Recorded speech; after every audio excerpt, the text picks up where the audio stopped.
picks, but first, let's get started right away. Five-time champion, three-time MVP Magic Johnson shared his thoughts about the series. Take a look at what he tweeted.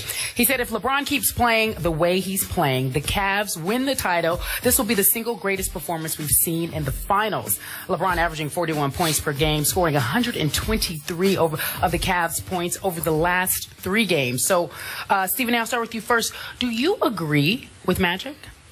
Well, I definitely agree with him, but the first thing I want to do is get on Magic Johnson. I appreciate you tweeting it all, but damn it, we miss you. Get your behind on First Take, especially in a city like this, okay? We miss you, man. Where you at, Magic? Making another $1 billion business deal? Can't blame you for that. But come on now, pay a visit.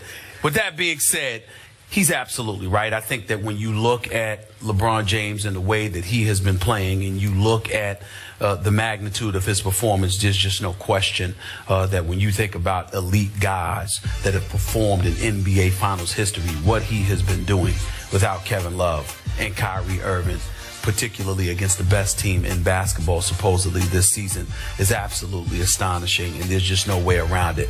You know, momentarily once Kyrie Irving went down, I'm sitting there thinking Cleveland has no shot. I feel bad for LeBron. I'm depressed for him because, to be quite honest with you, as much of a fan as I am of Steph Curry and the Golden State Warriors, I do not want a 4th loss in an NBA Finals on the resume of LeBron James. I think he's too great. I think he's too great of an ambassador for the game of basketball. I think he's too special of a talent, a role model, and beyond.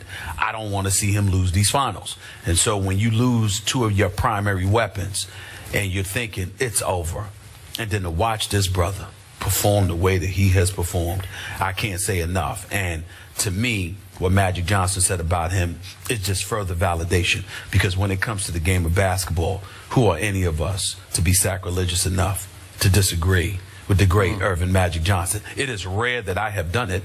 I'm entitled to do it because part of the reason I know basketball the way that I do is because of what he taught me. But in the end, it's still in all, it's Magic, and his words resonate profoundly. You know how much I love Magic Johnson, and he is on my Mount Rushmore, and we're about to discuss Mount Rushmore here in just a minute. Yeah. But I'm about to be a little sacrilegious here because I'm not ready to go this far at this point. Obviously, your Cleveland Cavaliers here are halfway home, but only halfway home. And I'm saying to Magic, I get where he's headed, and I know where you're headed. If LeBron James is the deciding factor on closing this deal in 2 more finals games, obviously it will be hailed as the greatest achievement of LeBron's career. But I got to tell you, I'm just looking at the first 3 games. Pump the brakes. Hold your horses. I need to see more from LeBron James. Love what I saw from him down the stretch of Game 3. And I sat right here in this chair 24 hours ago, and I paid tribute to LeBron James because he made 4 straight clutch free throws. No doubters. All 4 of them. Swishes. I'm in awe, man. That was good because LeBron has struggled, as we know, historically in late-game free throw shooting situations. But now this question, maybe a little prematurely, is forcing me to look back at games 1 and 2. And I'm going to have to be objective here because at the end of game 1, regulation, LeBron James, I thought, made the wrong choice. We know, we've seen him do it before. He pulled up, stepped back, took a fall-away jump shot, and missed it. And then down the stretch of game 2, at the end of regulation, he missed a shot at the buzzer, and then 3 straight times in overtime, I thought he came up small in the clutch, and he was saved by Delly. Delly took him off the hook in game 2. So I have to keep that in perspective if I'm talking about the greatest finals ever. I have to keep this in perspective. I saw in USA Today that the supporting cast, this Cleveland Cavaliers supporting cast, was referred to as a ragtag collection of cast-offs. I'm here to suggest to you today that LeBron's performance is being slightly overrated because the supporting cast is being way underrated. And I think you would agree with me that the Kevin Love injury was somewhat a blessing in disguise because it allowed the emergence of Tristan Thompson. I'm here to tell you, if Kevin Love were in the starting lineup, I'm not sure this would be happening right now. Go ahead. First of all, you're cruel. and I'm going to tell you why you're cruel. Because you know I'm sick. You know I'm struggling, congestion. I got static all in my ears, which is irritating me even more with my headache. And what do? You don't even. Your sickness you is don't, static. you I don't don't hear even. anything. You don't even wait 10 minutes into the show to get on my last nerve. It's just cruel, Okay. Skip. It's just cruel. Okay. Yeah. Here's just the deal. what I do. Here's the deal. It is what you do. Okay. All right. I mean, damn. I mean, the Excedrin hasn't even kicked in yet. You know I'm not well, and you're still irritating me already. You didn't even wait a half hour. Here's the deal. We talk about game one. We know that LeBron James made the wrong decision by not going to the rack. All right, we get that. Yep. He comes back in game two, does exactly what we chided him for not doing in game one. You still had a problem with that. He got fouled. He got fouled. Well, he got hacked too. He got fouled on 3 occasions where there was no call. But meanwhile, Skip, the brother is averaging 41, 12, and 8. And I'm just saying, and listen, it's not. You are absolutely correct. You are absolutely correct when you talk in terms of efficiency if we're just looking at numbers. But knowing I'm going to sit there. You call me Stephen Naismith. But here's the deal, Skip Bayless.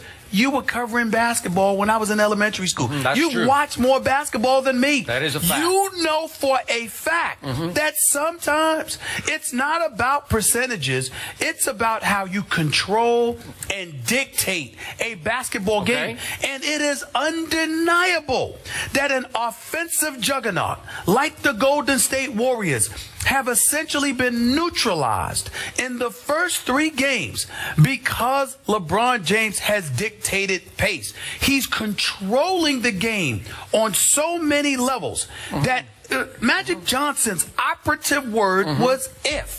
If LeBron I get it. Continue, he didn't sit there and say it was finished product. He did not. He said if. Okay. And you ignored the word if. Okay. I'm not ignoring it, but here's an if, and, or but on Kyrie Irving. The loss of Kyrie also came with a silver lining, to your point, because it forced LeBron James to be the primary ball handler. What do I always say about LeBron?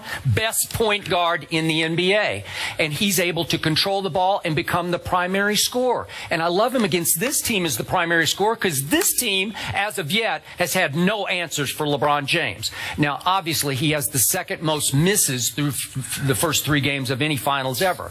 But I have no problem with that because he is killing this team by walking the ball up the floor and walking it into the paint and walking the shot clock down to 5 and then sometimes either scoring or getting to the free throw line. That's how he's winning right now. And the other thing that Kyrie Irving's injury did, silver lining for Cleveland, it took all the pressure off LeBron James. He's playing with 0 pressure for the first time in his career. 0 expectations. And it allowed Golden State to sit back and take its foot off the gas in games 2 and 3. And I'm not sure Golden State can get its foot back on the gas. Yeah, but there's a couple of things that you're missing. Let's go to Love first and then Kyrie. Love, you're underestimating his impact. Even in a bad year, Love still averaged 16 and 10. In a bad year for him compared to the numbers that he puts up, Kevin Love is a sniper from long range. Okay. His ability to be out on the floor, spread the floor. You also have to remember there was 16 and 17 games this year. He didn't even play in the 4th quarter. So Tristan Thompson was going to be in there anyway. The point is you're underestimating the importance of having that extra body to keep guys fresh. That's point number 1. Point number 2, when you talk about Kyrie Irving, remember they lost that game in overtime. They could have easily won that game in regulation. With Kyrie Irving, maybe at about 65%. And he scored 23 points, and he was 23, great. 4 7 steals, and 6. had I'm the 2 telling you blocks right now. I'm telling you right now, and I've said this before. I get it. You talk about pressure all you want to. Kyrie Irving and Kevin Love, with the personnel they already had in place, I would have picked Cleveland to win this series in 5. In 5? In 5, they'd have took Golden State So you would rather Kevin Love be playing 70% of the time? No, Kevin Love would not have been playing 70%. Yes, he would have. No, he would not have. If he was healthy, no, he would not have. Skip, he wasn't playing 70% of the time when he was healthy. He would sit some 4th quarters. That's right, Skip. And that's what I'm saying to you. Okay, again, 3/4 of a game is 75%. Skip. Arguing by not letting me make my point. You're not letting me make my point. I'm saying to you that when you are able to have bodies and throw versatility at somebody, You can dictate pace in one-dimensional ways like LeBron is doing, or you could sit there and manipulate the action by throwing a bevy of looks at somebody and setting the pace. Now, you might give up a few extra points, but that's because you're flowing the way that you want to flow, and you can turn on the afterburners at your discretion. Imagine if you didn't have to do it for 4 quarters. Imagine just for 12 minutes, 10 minutes, 5 minutes, you're able to take the lineup that you have right now, fresh, because Kevin Love and Kyrie Irving was already in the lineup, and throw the kitchen sink at Golden State at a moment's notice to derail them. All of a sudden, you can make that difficult as well. So there are various ways to skin a cat. All I'm saying to you is that as great as the Cleveland Cavaliers have performed in terms of expectation, do not underestimate how much better off they would be with Kevin Love and Kyrie Irving available to them. Because then, I believe, as much as I like Golden State, I believe Cleveland would have blown them out of the building. Well, they blew them out the other end. They're up 20 late in the third quarter. No, I'm just saying to you, but what you saw by the 20 up in the third quarter, they would have been doing that throughout the series. Okay, we have 2 more big wins to go for LeBron James and company.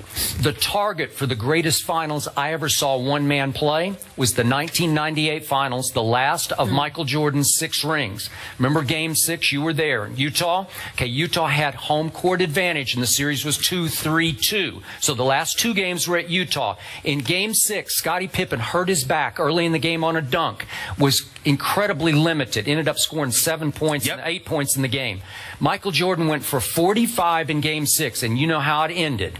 Holding the pose on Brian Russell, making that shot that won the championship, because I'm not sure Scottie could have gone in a Game 7 at Utah. That was the greatest individual performance I've ever seen against 2 Hall of Famers in Karl Malone and John Stockton. So I'm putting that as LeBron's target for the next 2 games to close the deal. Then I'd sit back and try to evaluate those 2 finals. Yeah, but you know, that's real. See, you put me in a bad spot because I love the mailman. We love the mailman. He's a Hall of Famer. We know that. But if Karl Malone wasn't executing off of a pick and roll, or, you know, pick and pop or pick and roll with John Stockton, or he wasn't scoring on a fast break, Karl Malone didn't resemble a Hall of Fame player. You're saying he doesn't belong in the Hall of Fame? I didn't say that. I said he did not resemble a Hall of Fame player outside of those situations. Karl Malone shot jump shots from the elbow, or Karl Malone scored off a pick and roll, or Karl Malone scored off of fast breaks. But with his back to the basket, that was foreign territory because that wasn't Karl Malone's game. Michael Jordan came, and what did he do? Karl Malone had that ball on the block, and Michael Jordan acted like he was going one way and came back and stole the ball and stripped it from him. And took it the length of the floor and shot it. Did he? And it was over. What I'm saying to you, this wasn't Jordan against Kareem in his prime with Showtime. This wasn't Jordan against McHale and Bird. This was Jordan against basically a 2-man team in the Utah Jazz in terms of offensive production. Want to check in those guys could play, but I'm just saying it was really about Stockton and Malone. So when you look at it from that perspective, I look at Golden State considerably softer, not as hardcore as Karl Malone, no question, but we're talking about snipers here. Yeah. We're talking about snipers here. They haven't been the last 2 games. They haven't. The splashes have been the Crash Brothers, let me tell you. No. Okay. Listen. Klay Thompson showed up for the first 3 quarters, and Steph Curry showed up in the 4th.